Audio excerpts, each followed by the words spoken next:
Welcome into another MnM Going Deep. Happy Thanksgiving, a very special episode coming to you guys. The Thanksgiving Day special. Cole, happy Thanksgiving. Happy Thanksgiving, Kyle. I'm now finding out that you are alone and needing support of rescue ship over in South Carolina. I'm doing Needing perfectly to, fine. I was you thinking know, about I was thinking about going on a 12-mile ruck today. I was gonna say, I mean, that's kind of more high speed than a turkey trot 5K, but I think doing holidays are stressful when you're like always traveling and doing things. And I had a 9 hour commute, or basically took me 3 hours to get to the airport and get to my flight. Went to Miami, had a 2 hour layover, another 3 hour. So it took 10 hours from the time I left to travel in. So I think it's almost better for some people to just lay low and not do anything on Thanksgiving. But hopefully you get yourself some good DoorDash or something. I don't know.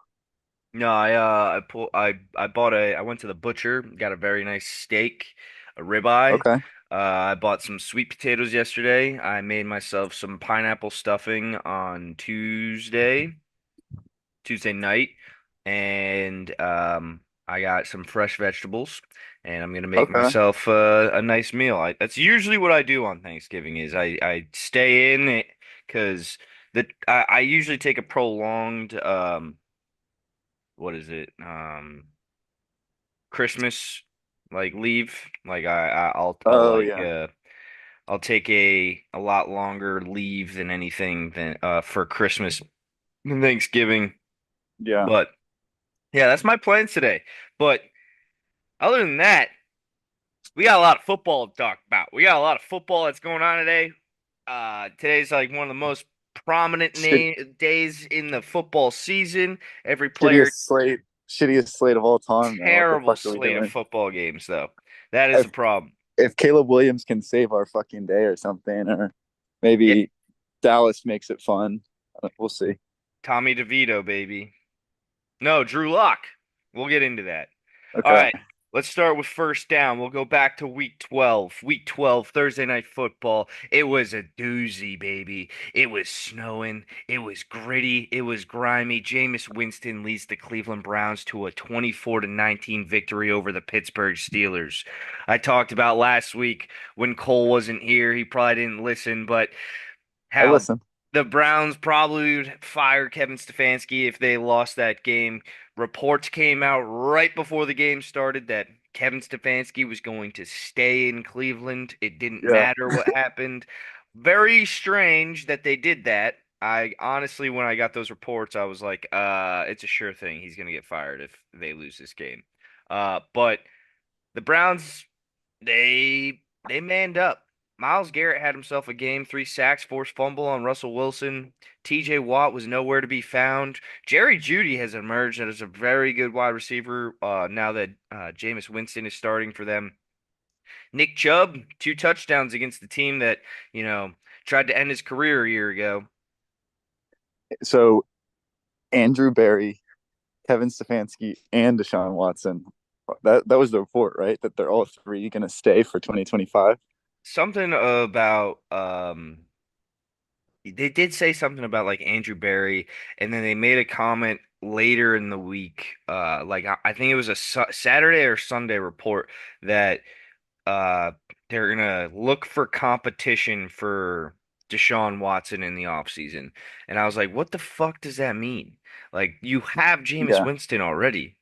The report I got was from like Yahoo Sports had a reporter that provided the source of all three are expected to stay in Cleveland for 2025.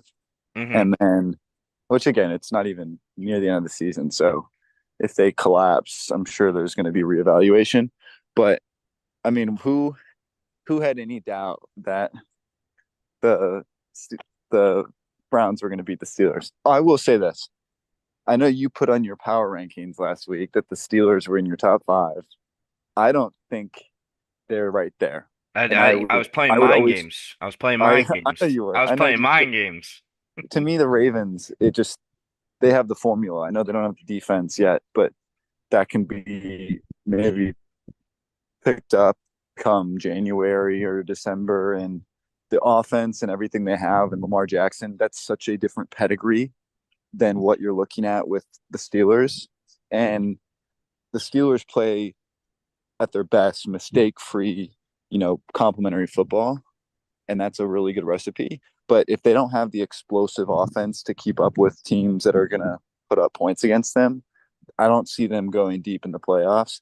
So just besides that point, I thought the Browns defense, their defensive line, you were just talking about how good Najee Harris was in your power rankings. I mean, like Najee Harris wasn't the issue. The offensive line couldn't do anything against the Browns D. And that was impressive. I thought Myles Garrett looked like defensive player of the year. It just sucks because it's a wasted year for him. It's sad to see that the Browns aren't going to get a chance to do what they did last year with him, but glad they kept him for you guys. I know that there was like debates, or not debates, but rumors about trades and everything, and if they let him go. But you still have a top four corner in the league, a top two pass rusher in the league.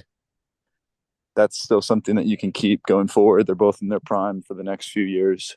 So I don't know. It'll be interesting how they pivot and they start to look at things like the draft and free agency and things like that. Because we brought a lot of guys back from last season on 1 year contracts. So it'll be very interesting to see how they manage that and if they keep like guys like Shelby Harris on the Yeah, roster or who's another one? Probably Jordan Hicks. Like yeah, it'll be interesting what happens there. I really want the fucking linebacker out of Georgia, Jalen Walker. Now that Jeremiah Owusu-Koramoah, his career is in jeopardy. But I don't know. The Steelers are still a good football team. I do agree with you that like yeah, they got a little overblown, but I was playing mind games. I was one step ahead of those Steelers fans, and they hate it. They hate it. Oh boy, and do they hate that Myles Garrett said he's the best edge rusher in the NFL, and he proved it. TJ Watt was nowhere to be found in that game. yeah. And okay, so to me, you can. They're both just incredible. So one might show up on one week, one might not. I don't even care about that debate, but like I guess just they're both what the team needs them to be. Hmm. Steelers are going to be fine, like you said. Defensively, they're going to be rock solid in the playoffs. Offensively, I worry about like their explosiveness still. Yeah. But I would be shocked. I don't even know what the odds are. I would say the Ravens are favorites. Like even though the Ravens I know have more losses and they're second in the division, I think they should be favorites to win the division because I don't see the Steelers keeping their record going into January. The thing about the Ravens and Steelers, if you're talking about the AFC North division title, is the Ravens have a much easier schedule down the stretch than the Steelers. Steelers still have a game against the Browns, have 2 games against the Bengals, a game against the Eagles, and another game against the Ravens and the Chiefs. Those are outside of the Browns and the Bengals, Eagles, Ravens, Chiefs. Those are three of the best teams in the NFL right now. Yeah, I think they'll go 3-3. I think they'll go 3-3 right there. So That they'll go means. what, 11-6? No, Yeah, they only have oh yeah, they have 8 wins right now. yeah. I mean that's playoffs. That's probably the 5 seed in the AFC. Yeah. But Um, but we'll head into Sunday. Vikings 30, Bears 27. This game goes to overtime. Sam Darnold leads a game-winning drive in order to knock the Bears off, even though the Bears had quite a game. Caleb Williams looked a lot better. Um, yeah, that's really all I got to say is he looked a I, lot better. Their defense looked bad, in my opinion.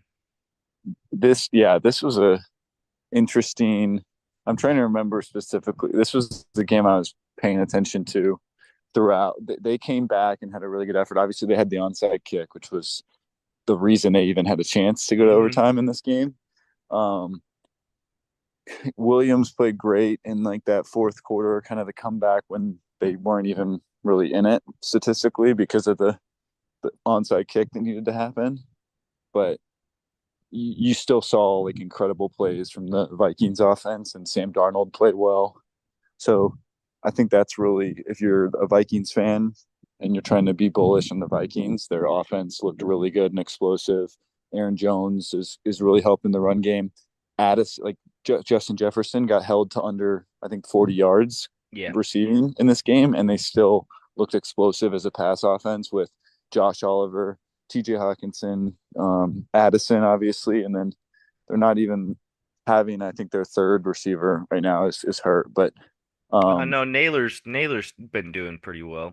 yeah, and I think their thing is they still have a scheme that doesn't require a Justin Jefferson, but Jefferson is what unlocks that team, and that's what scares me about the Vikings is I don't think we can as a team in the NFC defensively. It's difficult to cover everything they have, especially with a good offensive mind calling the plays. Yeah. And Sam Darnold might not be, pristine, and he's kind of Kirk Cousins esque. Like I think he has some like heat to him where he'll turn it on for a couple games, and then he also can get cold. But it's kind of a cold proof offense. So I think their defense with Brian Flores can capital. I still think they're going to be a really good team and dangerous in the playoffs. I think that's the Viking side of it. The Bears, again, I think you have to stop looking at the success of the season as like making the playoffs. And yeah, you went 4-2 and you're excited about that. But now really coming in this year, your expectation was you wanted to see Caleb Williams play well and Yeah. be the future, franchise quarterback that you guys drafted, and that's what he's doing. And maybe Eberflus is gone at the end of the year, and that causes some turmoil and some changeover for Caleb Williams to learn a new offense because they're probably going to fire the offense coordinator again too, Thomas Brown. But yeah, He's looked a lot defensively, better I'm with great. that guy taking over play calling. Yeah, they have. They look, and that happened with the Panthers last year too. They looked better after Peterson quit the offense or was axed. No, Frank Reich. Frank Reich, they look the same, both gray-headed old fucking quarterback coaches. I think the Vikings, though, I think what opened up their passing game in this one was Aaron Jones looked very healthy again. Like he just looked like himself. The other thing in this one was the defense that the Bears played after they won the coin toss in overtime, and obviously Caleb wasn't able to do anything in overtime, but the defense that they played, Eberflus being a defensive head coach, they were playing like don't give up the big play, and they were giving the Vikings everything underneath. And maybe Matt Eberflus wasn't tracking that a field goal was going to win the game Yeah, because he I gave them like all the yards. They were not playing press. They were allowing the wide receivers to get off the line of scrimmage. It was mhm, very yeah, strange, but. yeah, As a Bears fan, you should just be hoping that Caleb keeps progressing in the way that he has in the last 2 weeks because that's the best thing you got going for you. So hopefully today against the Lions, it's a lot better. Speaking of the Lions, Lions 24, Colts 6. Jared Goff didn't have his best game at the office, but he still has Sonic and Knuckles behind him, Jahmyr Gibbs and David Montgomery, and those two can run free against almost any defense with them not tiring and the defense getting tired. The Colts were in this game a bit, but Anthony Richardson kind of couldn't come through with the opportunities that he had. And the Lions just were a better team, and they just kind of suffocated the Colts until the clock struck zero.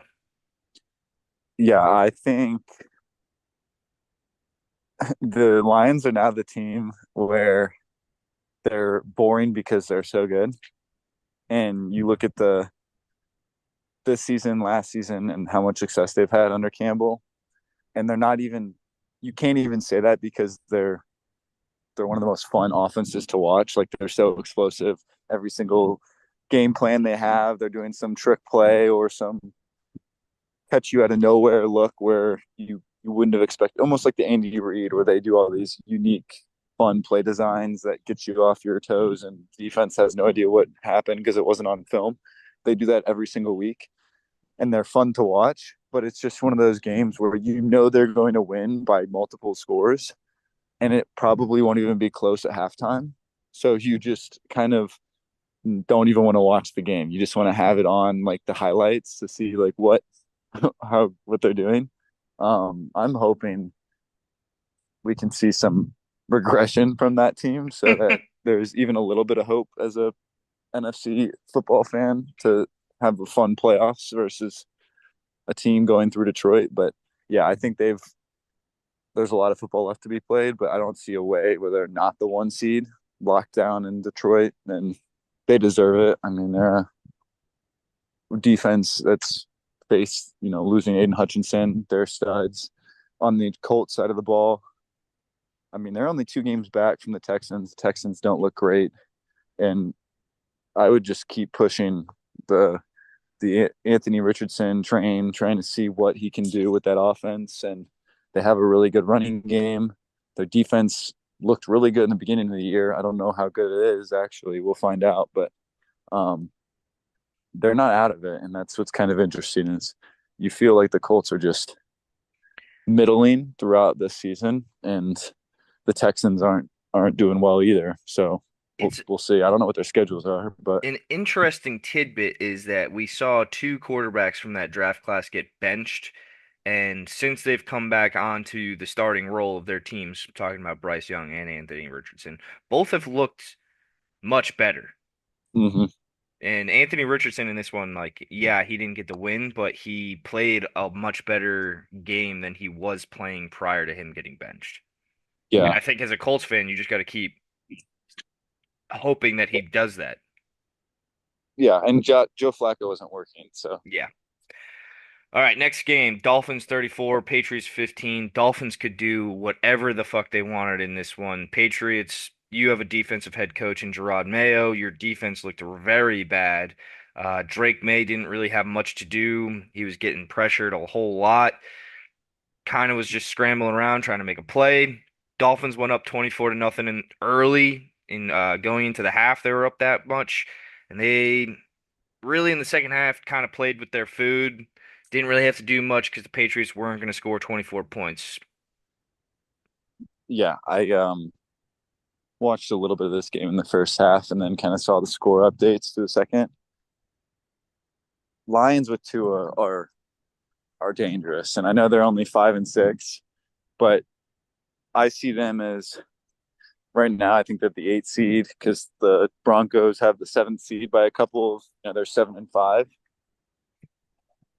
That's going to be a really fun down the stretch seeing the AFC like that 7 and 6 seed pan out because right now you look at how good the Dolphins are playing on both sides of the ball. They have a top 10 defense and a top 10 offense. They're statistically lighting the league on fire. They should be 5-0. If you look at they lost to the Cardinals on a fluky like 28-27. And then they lost by 3 on a 61-yard field goal from Tyler Bass to the Bills on prime time, 30-27. Yep. And then they've won the last 3. So like they've looked up the 2 first games, with the Cardinals and what you call it, the Bills. Cardinals and Bills. But since then, I mean, they've been offensively on fire. Defensively, they're playing extremely well, and they're not doing anything like top 5.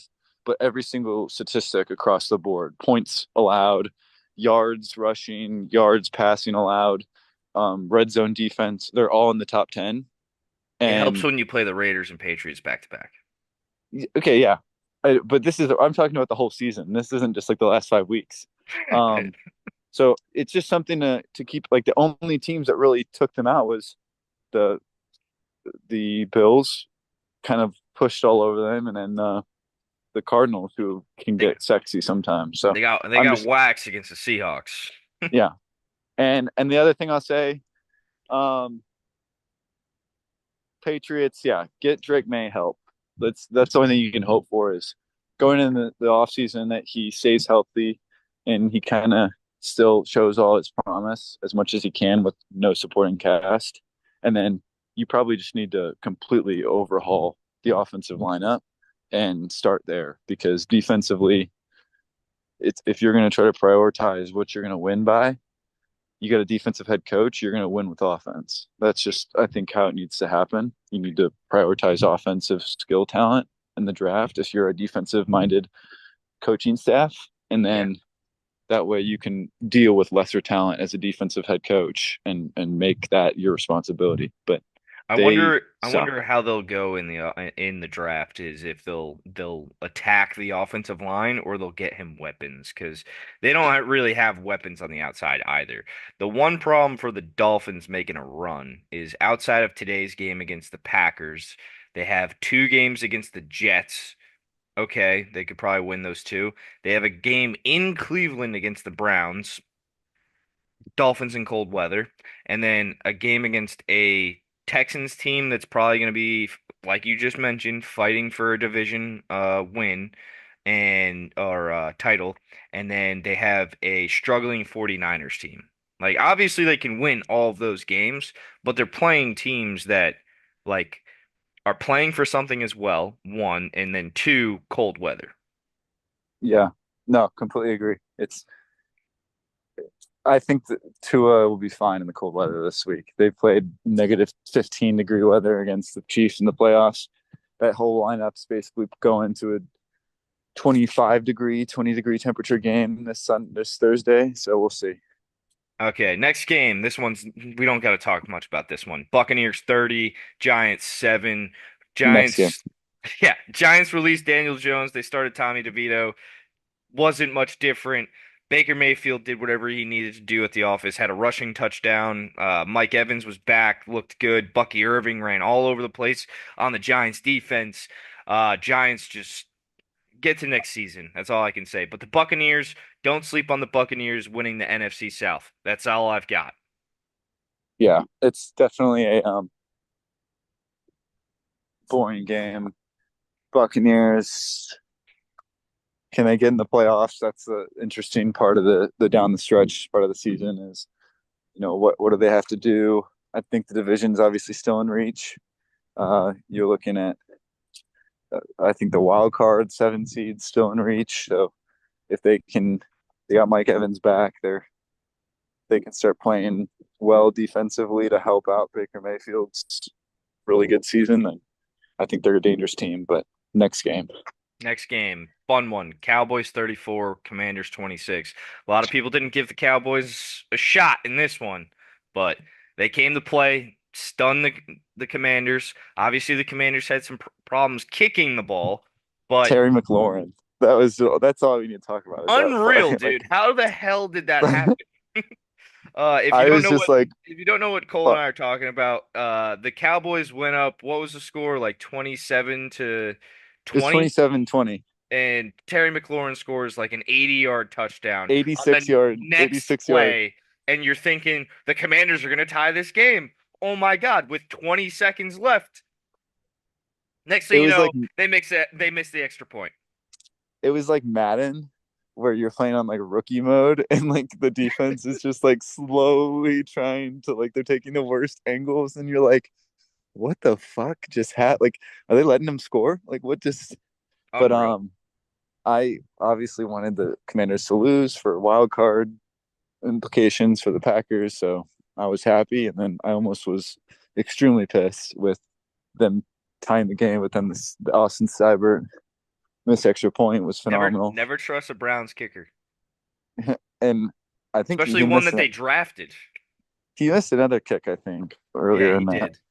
did. Um, And I think there's a blocked punt too. but I know Micah Parsons said the Cowboys aren't dead. They're technically not. And hopefully that causes them to play hard down the stretch against some of these other teams and not give up and maybe get some momentum and some juice to make the NFC football race more fun. But um, I'm good with that game too, if you're I'm good with that game. Next game, we got Chiefs 30, Panthers 27. I said it last week. Chiefs had a double-digit spread against a bad team. I knew that they were not going to cover. Bryce Young looked a lot better at navigating the pocket and completing throws under pressure and against the blitz in this game. Bryce Young led the Panthers to down the field to tie the game at 27. Unfortunately, they Yeah, left too much time on the clock, but yeah. I had a feeling that the Panthers were going to make this a really good game. Um, and I agree with you on the spread. And I think it was like 10 something, and I 10 heard and a 9 half. something. Yeah. So I think I took that as one of my picks, but Yes, we both did. yeah. So I don't know. That was a fun game to watch. Unfortunately for Panthers fans, it's kind of the same old with how the outcome happens. But um, it's a promising couple of games that Bryce Young's having. So at least the season's fun to watch from that lens. But These team, we're gonna get into it a little bit later. Actually, this next game is a perfect one. Titans 32, Texans 27. Will Levis had a great game. Obviously, he still had a really dumb interception that was returned for a pick six. But outside of that, Will Levis had a very good game in this one. Was completing balls deep to Calvin Ridley and Westbrook, whatever the second name is in his last name. Akine, Yeah, thank you.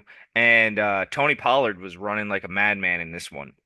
yeah, I didn't watch much of that game, so I'm not gonna like talk on that. But I do know from kind of listening to sports talk and everything this week. I guess Tony Pollard's been playing incredible. Like Y- even though it's not statistically like him balling out every week, I think he had 120 something rush yards this week. But Yep. um, he's he's apparently looking, getting hard earned yards every single snap, and He's over a he's been thousand like on the season. their consistency that they've needed. Um, and he's earned that contract for them. So that's cool to see. The Texans really are looking flat.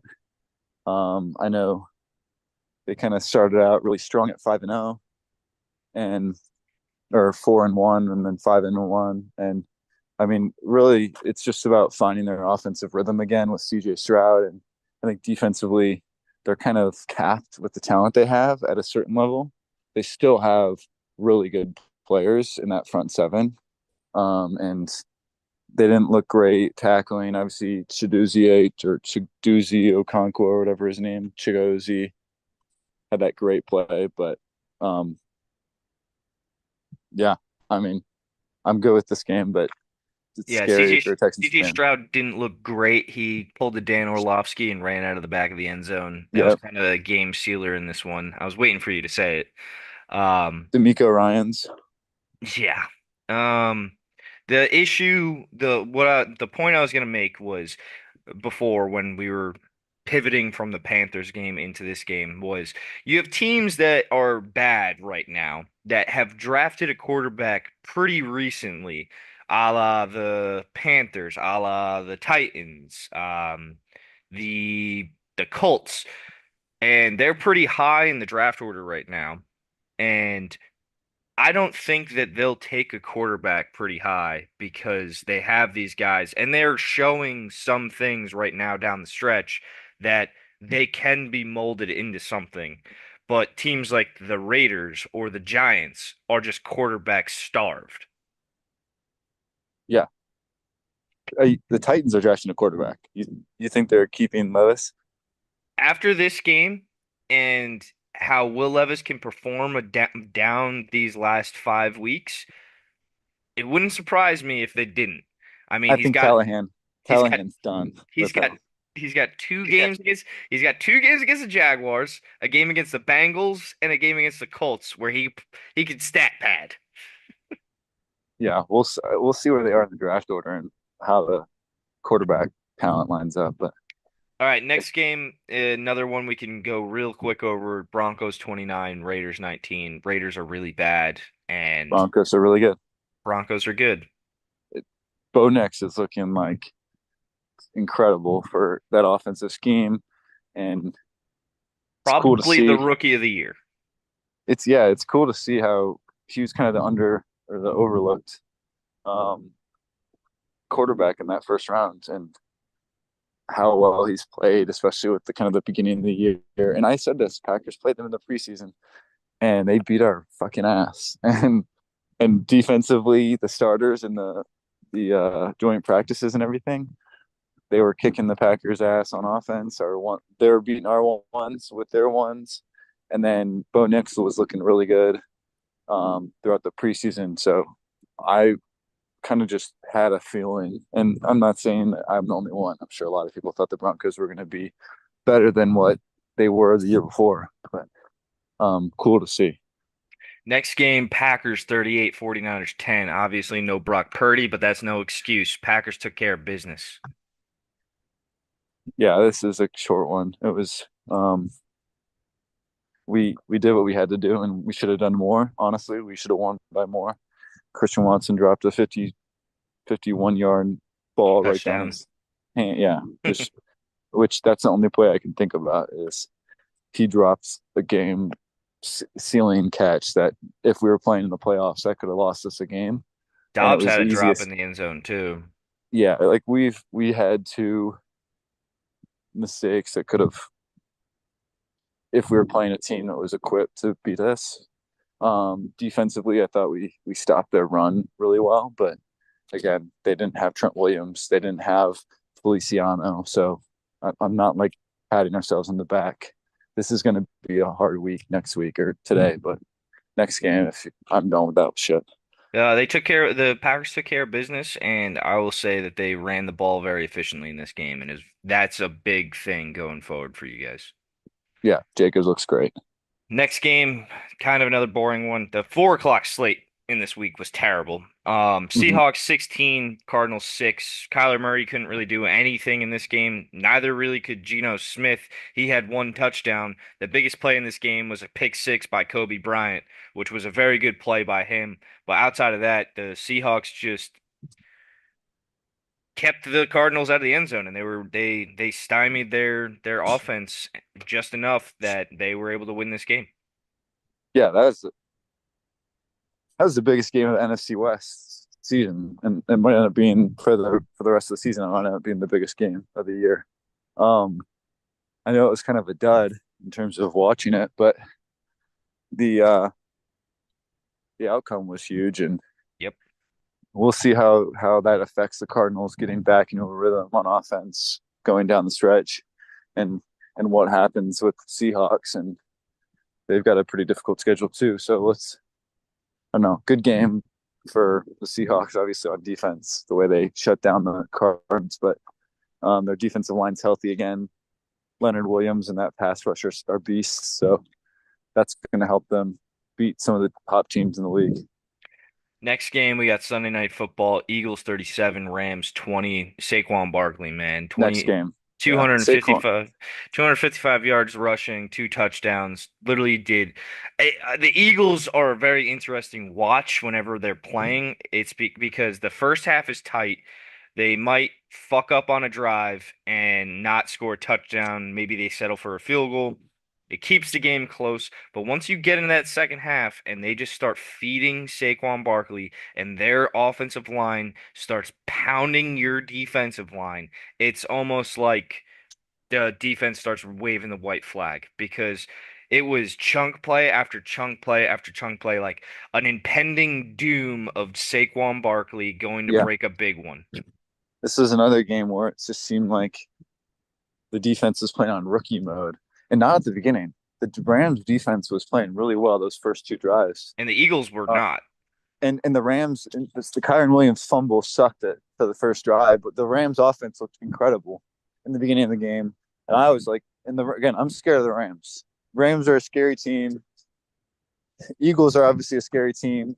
They weren't even at full health without Devontae Smith.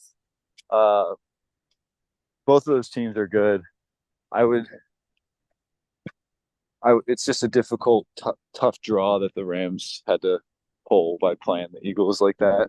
Saquon is beating Adrian Peterson's stats for 2020, that 2012 or 2012 season where he was like the MVP front runner Yep. and did 2,000 yards. So I'm sure he'll get there. Yeah, they just got to come back this week. Eagles, oof, tough team. And it's funny because if Sunday Night Football was a predictor for Monday Night Football, it was almost the same exact thing where Chargers, Ravens, Ravens 30, Chargers 23.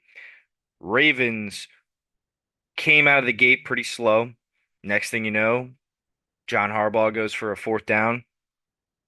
It leads to a touchdown at the end of the half to make it 14-13.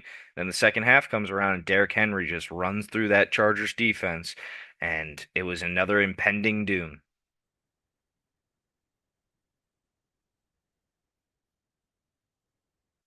You muted yourself. Can you hear me? Yeah, I don't see a reason how you would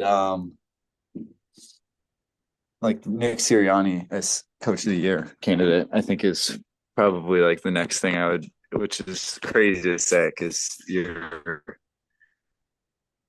he was getting like a couple weeks away from being booed out of the stadium in Philly, and now he might be like coach of the year candidate another year.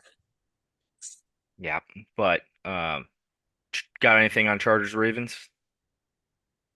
Chargers Ravens. Trying to remember. Oh, that was the. This was what was the final score? I 30 to watched the first. 23. What was it? 30 to 23, but like the Chargers scored like a garbage touchdown. Okay, yeah, I watched the first half, and the whole 2 hours of pregame leading up to it. I think the from what I that's what I hate about this is like you get home from work, you watch the pregame, and then you're exhausted by the time the first half's over, and I can't finish the fucking second half. Um, Rashad Bateman with that halftime touchdown in the last 20 seconds was crucial, but then all of a sudden, the Chargers had a great little 25-second drive to get a field goal with a Cameron Dicker field goal. Like so to me, it was 14-13 at half, I remember, and that was like the best, most competitive half you could have expected from I think the Chargers of that first drive, they ran down and got a touchdown and it was Josh Palmer looked great and you're thinking, okay, maybe the Ravens defense is trash. And then you just see Lamar Jackson shrug his shoulders and he's pissed because of that, and then goes in and um, takes care of business. He's having an MVP year. I think this year statistically is better than all of his MVP years so far, and he's still probably not the front runner, which is kind of crazy to think about. But yeah, All right, we'll pivot into second down and head over to week 13. We have Thanksgiving Day football, 12:30 Eastern time. Bears, Lions. Bears going to Detroit. Detroit, 9.5 point favorites. It's like the I would love to biggest, see something go. it's the biggest spread that in favor of the Lions since like 1963 on Thanksgiving Day. Yeah, I would be. I mean, I don't see a Bears win happening, but if the Bears could keep it within like 7 points, that would be just great for that would feed families literally on Thanksgiving, you know? Yeah. That would help us all. With all the prowess of the Lions offense, Amon-Ra St. Brown is on pace for 100 receptions. Over, like by a lot. Yeah. I mean, he's that comfort weapon that Jared Goff uses. I don't really think honestly, if I'm being honest, I think they need to use more receivers elsewhere. They need to maximize Jameson Williams for the playoffs so that teams take him seriously. Um, I don't know. I think they need to get Jameson Williams more involved so that it's not just Amon Ra and Dan Hawkinson Laporta. and not Hawkinson, Laporta. Fuck. I tried to give it to you before you said it. Yeah. All right, really good second game for Thanksgiving Day. Giants at Cowboys. Tommy DeVito against Cooper Rush. Yeah. Next game. Cowboys are 3.5 point favorites. That's a surprise to me. All right, next game. Dolphins at Packers. Packers 3.5 point favorites. I think Dolphins. I'm putting a lot on the Dolphins on this. I'm serious. This is the Dolphins team that has so many weapons. They're playing hot. They're playing desperate. The Packers are primed for a loss. Our defense doesn't have the secondary to cover because we don't have Jair, we don't have Edgar and Cooper, um, we don't have Dobbs. So like I don't see unless like I this was something I think the Packers have to play their best game of the year if they want to win. They have to play the most complete they've played, and then they have a chance. But hopefully, it's a good game. I hope that that saves our Thanksgiving. You know, Packers, I think you guys win this game if Jordan Love takes care of the football. And he did last week, but it was kind of a manageable game with the score and how Josh Jacobs Yeah, was running. I think if you guys could lean on the run, kind of like how the Ravens and the Eagles have started to do so with Saquon and Derrick Henry, if you guys lean on Josh Jacobs, I think this game is in your hands. yeah. I We're not talking about the Dolphins from 4 weeks ago, but I agree with you. Yeah, Your record is what your record says. yeah. Skylar Thompson had something to say about that. So Snoop Huntley. All right, Black Friday, Friday's matchup. Raiders at Chiefs. Chiefs are 13-point favorites in this one. next Last game, year, last year, remember, this game. Raiders beat the Yeah, they Chiefs. did. They did. Uh, 4 p.m. on Thanksgiving. I remember. It was Um, Christmas Day. was it? That's right. That holiday. Yeah, sure. Let's see. Chiefs are flirting with a loss, but I mean they're the I said Chiefs, it. I and said it 2 weeks ago. There's going to be a team that puts up a 40 spot on them. Buffalo was close. that's the best thing that happens to them is they get their ass beat because then it makes them wake up. You want this to happen where they just sleep their way into the playoffs. Yeah, we'll see. All right, next game, Chargers at Falcons. Chargers are 1-point favorites on the road going to Atlanta. That's a good game. I believe so too. Justin Herbert against Kirk Cousins. Falcons haven't looked great in their last couple of outings. Chargers are trending in the right direction. Obviously, the Monday Night Football loss against the Ravens isn't great, but they looked solid in the first half. It was just what I said, where Derrick Henry kind of just repeatedly punched them in the face and they let up. Yeah, that's a big playoff implications game, and I think both teams. I think the way they stack up offensively, that should be a fun one. All right, next game, we've got Steelers at Bengals. Bengals in a must-win scenario, 3-point favorites at home. Yeah, I think the Bengals are out of it. I mean, the Bengals have to win out essentially, Yes. the way I see it. So they're, yeah. I mean, I think they have a great offense. It's an AFC North game, so anything can happen. And not going to say I'm shocked by that spread. Next game, we got Cardinals Vikings. Big one for NFC playoff implications. Vikings are 3.5-point favorites at home. I think that's a perfect spread. I think the Vikings win that one, but I think it's a game where the Cardinals can definitely stay in it if they're ready to play like they did a couple weeks back on offense, and we'll see from there. Might be a bigger game for the Vikings. I don't know why. Just Yeah, feel I that mean, way. you saying like they're gonna win, or you think it's It's just a more important game for the Vikings. I don't know why. Colts at Patriots. Colts are 2.5-point favorites on the road going to New England. Fun. must win, must win? It's a must win for them. That's all I'll say. All right, next one. Seahawks at Jets. Another fun one. 2-point favorites for the Seahawks going into New York. Would love a Jets win here. This would be great, but It, it's a recipe for a Jets win. Why is this spread only two? uh, because you've got prime Rodgers and prime Devontae Adams that are unstoppable over there. Oh my God. Jets are bad, dude. They're so bad. I want them to be so good, and they're just not. I wanted them to play the Packers in the Super Bowl. Geno Smith has kind of reverted back into old Geno Smith where he just throws tons of interceptions. He's at 12 already. I had some at one point in the season he only had like four. Gino, I still think is good though. So I'm he scares me as a quarterback. Next game, we got Titans at Commanders. Commanders are 5.5 point favorites at home.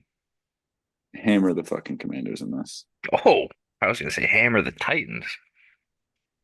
No, I Can't think the Commanders can't Commanders. stop the run. We just talked about Tony Pollard having a great season, and the Titans have a good defense. I think the Titans de I said it last week. The Titans defense is so slept on because they're so bad. Yeah, okay. Maybe we bet on that one against Tex each other. Texans at Jaguars. Texans only 4 point favorites on the road going into Jacksonville. I think Trevor Lawrence is back. I think Jacksonville wins that game. With how bad the Texans played last week, it could potentially happen. You could get into this game for a cheap ticket of $17. We were in Jacksonville earlier this year. Yeah, I mean, no one wants to go to Jacksonville. That's the shittiest city of all time. Next game, Rams at Saints. Rams, 2.5 point favorites going into New Orleans. That makes so much sense to me. But remember, the Darren Rizzi effect. That's a good game. Big playoff implications. Uh, it's a must win for both. Um, for the Saints to stay in the NFC South, and then the playoff race, and then for the Rams, obviously, to stay in it too. So that should be one where it's close and competitive, but we shall Um, see. I think the Saints suck. Anyways, even though the Browns lost to them by like 21. Next game, Buccaneers at Panthers. Bucks 5.5 point favorites. Buccaneers win this game, and I think they win big. I know that Bryce Young and them have been playing well, but this is a different Buccaneers team that's revitalized on offense, and I think they're going to actually uh, do one of those blowouts like they did in New York. Yeah. Next game we got Eagles at Ravens. Great matchup. 3 point favorite, Baltimore. Derrick Henry, Saquon Barkley. I think it's interesting to me that the Eagles are favorited in this one because I think that the Eagles defense is actually better than the Ravens. Yeah, I think this is obviously an incredible game. I would be I wouldn't be shocked if the Ravens win, and I kind of obviously I want that to happen. This would be honestly, this is a MVP. This is honestly the Oh, the if MVP Saquon and the matchup. Eagles, if Saquon puts up like 130, 140 yards and gets a couple touchdowns and the Eagles beat the Ravens, yeah, I see this being a Eagles Saquon MVP race. However, if Lamar has 4 or 5 touchdowns and beats the Eagles, that's Lamar's race to lose. Those two rookie corners, Cooper DeJean and Quinyon Mitchell, Yeah, man. very good. I know. And Quignon's, I think, really, really good. And Cooper DeJean's not bad. He's now that he's in the slot, I think that's his spot to play. And um,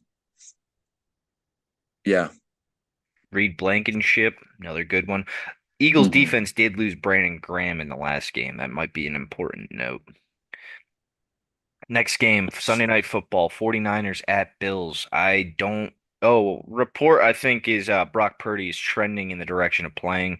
Buffalo is 7 point favorites at home. Makes sense. The 49ers have been reeling.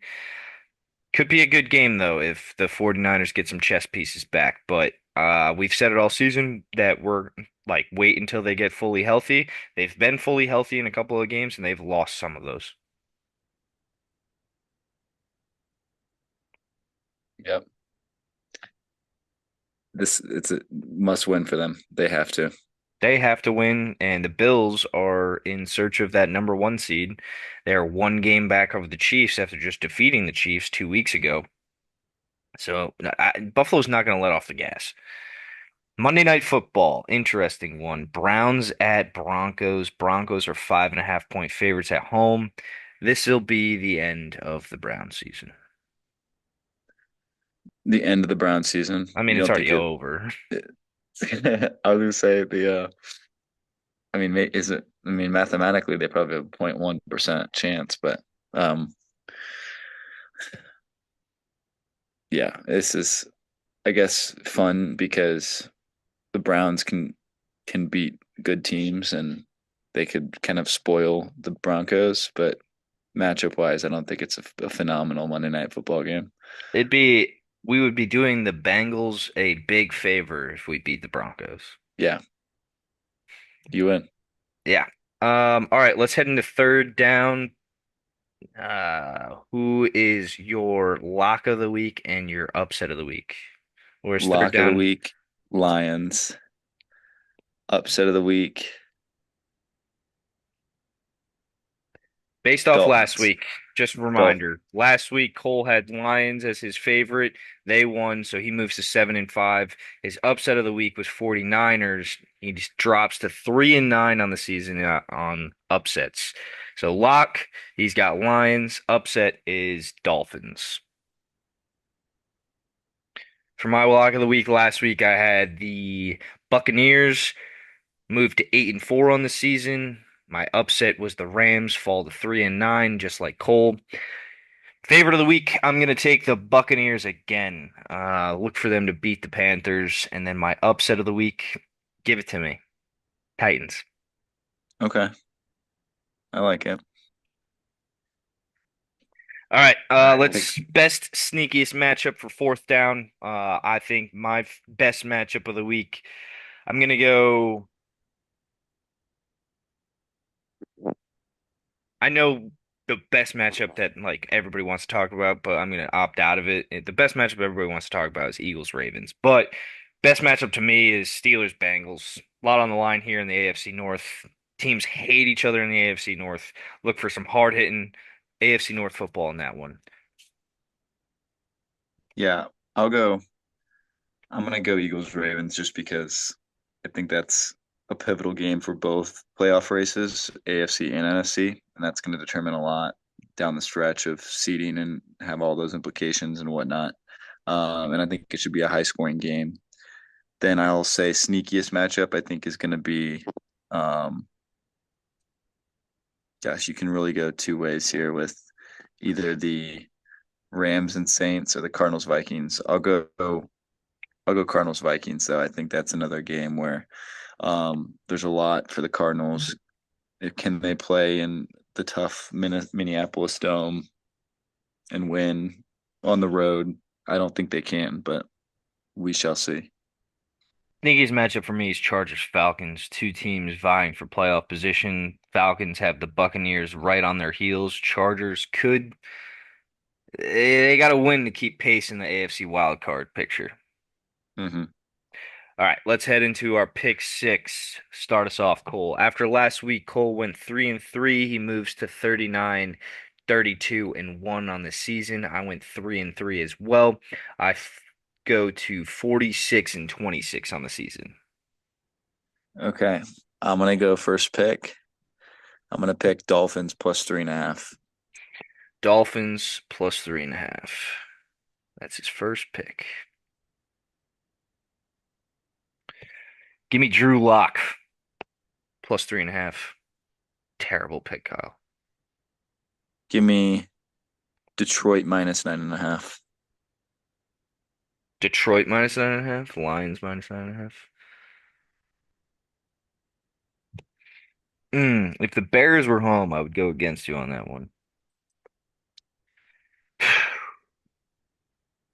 Give me the Raiders. Give me the Raiders that 13-point spread. I will go. Give me the Falcons plus 1. I love that. I love that you just took that because guess what my next pick is? Chargers minus 1. Yes, Chargers minus one. Give me the Eagles plus 3. Eagles plus 3. Give me the Titans plus 5.5. Give me the Commanders minus 5.5. Commanders -5.5. Next one for me. Give me the Buccaneers -5.5. Give me the Jags +4. Jags +4. Hmm. My last pick. Oh man, I'm in a pickle here. Fuck it, I'll do it. Seahawks -2.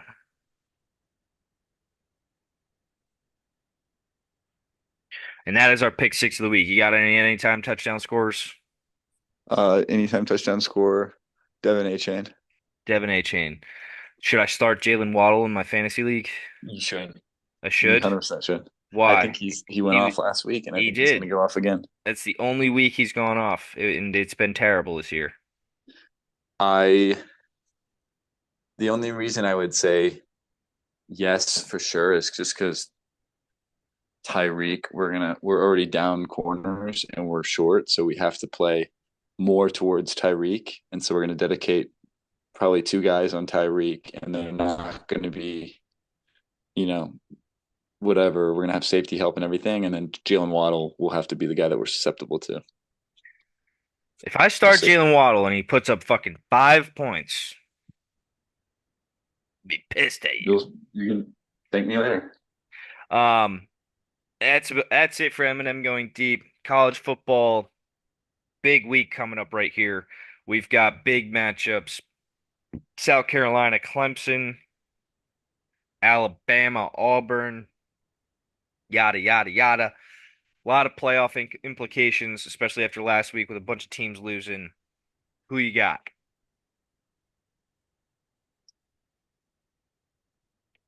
Army, Army's got to beat UTSA. That's all I Yes, care they about. do. Army has to beat UTSA in order to get into their championship weekend. All right, Nope, folks. they don't. They Oh, they don't. clinched? They already clinched. It's They, just I don't want them to have two losses. oh yeah. Maybe Army sneaks in. Who knows? No, they can't. They won't let them. Yeah, Um, we're too good. everybody have a great and happy Thanksgiving. It's great talking to you guys, and as always, go Brownies.